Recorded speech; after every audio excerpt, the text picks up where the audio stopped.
At least 22 people are dead and hundreds are injured after the violent protests in Nepal. That's why the figures stand as of now. What began as outrage over a government-imposed social media ban erupted into a massive anti-corruption movement, prompting the resignation of Prime Minister KP Sharma Oli in Nepal. Kathmandu's main international airport has been shut down. Fires and clashes around its perimeter endangered flights. Several airlines have cancelled their flights to Kathmandu amid the protests, including India's Air India and Indigo. While a department store was set on fire in Bhatpateni, according to local media, 3 police officers stationed in Koteshwar were brutally killed by protesters even after they had already surrendered. The political crisis has prompted the Nepali army to step in to maintain order and safeguard the nation. The protests are led largely by the country's youth against corruption, nepotism and economic stagnation.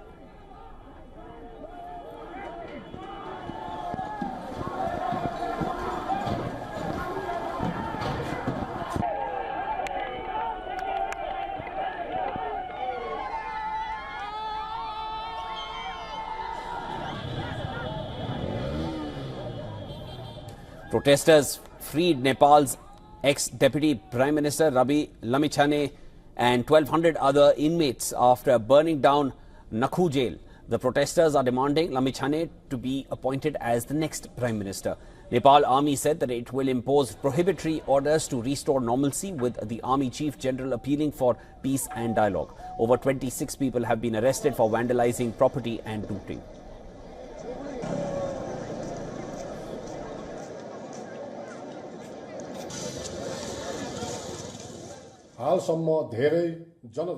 During the protest, there was a significant loss of life and property.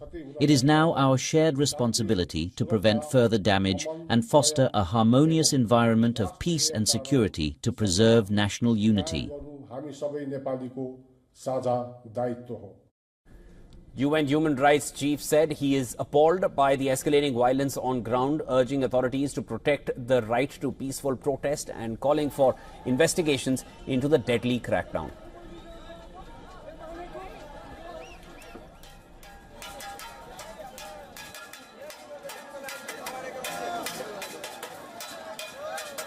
I'm appalled by the escalating violence in Nepal that has resulted in multiple deaths and the injury of hundreds of mostly young protesters, as well as the widespread destruction of property.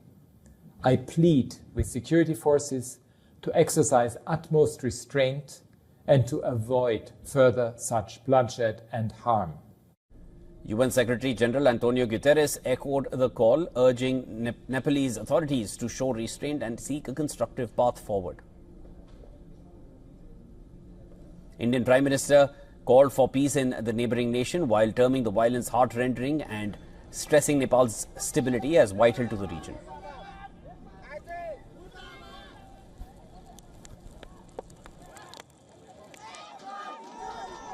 And for more on this, WION's correspondent Saloni Murarka sends us this report from Nakhu Jail, Kathmandu.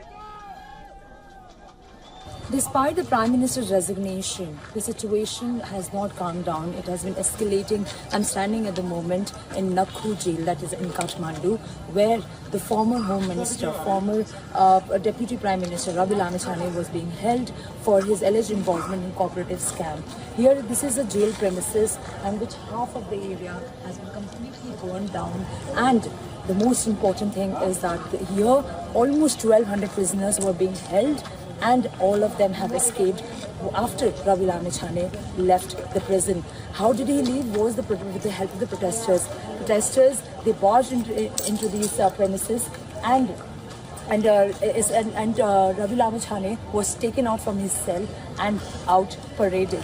Following which, most of the prisoners, they escaped behind him. And many of the reports suggest that the police officials here, the security guards, they completely raised their hands and they stepped back while the prisoners were escaping and did not try to stop them. This is maybe because of the number of protesters who barged in must be high. But it is seen that at the moment there are no prisoners at the moment here in this Nakhu prison. And the last time I was here, there were almost 1,200 prisoners being held here in Kathmandu, and also that Rabi Ramechhane has a very massive support from the younger population, including the older population as well. They see him as a change that the system requires.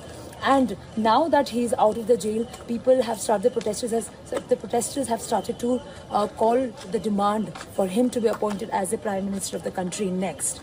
However, that is yet to be seen on how the trajectory forms for the Nepal politics. I'm Saloni Murarka reporting from Kathmandu for WION.